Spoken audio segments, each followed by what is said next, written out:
ahora y en la hora de nuestra muerte. Amén. Oh María, Madre de Dios, yo le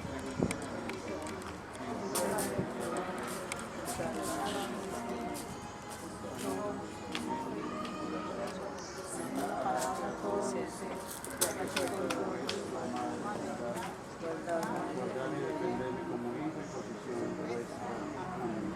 La Virgen del Carmen, ruega por nosotros, la Virgen de la Inmaculada Concepción, ruega por nosotros, la Virgen de Fátima, ruega por nosotros. Virgen María, te ponemos nuestras vidas en tus manos en esta noche.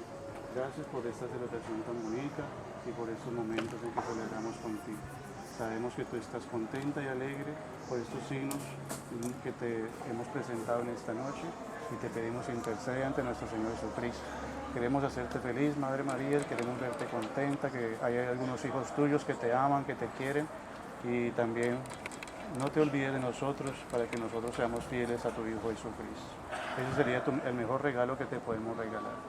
Ayúdanos, Madre María, y síguenos bendiciendo en el nombre del Padre, del Hijo y del Espíritu Santo. Padre del cielo, te agradecemos también por esta Virgen más santa que nos ha regalado como Madre del Padre nuestro que estás en el cielo. Santificado sea tu nombre. Venga a nosotros tu reino. Hágase tu voluntad en la tierra como en el cielo. Danos hoy nuestro pan de cada día.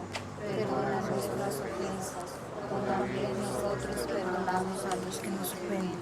No nos dejes caer en tentación y líbranos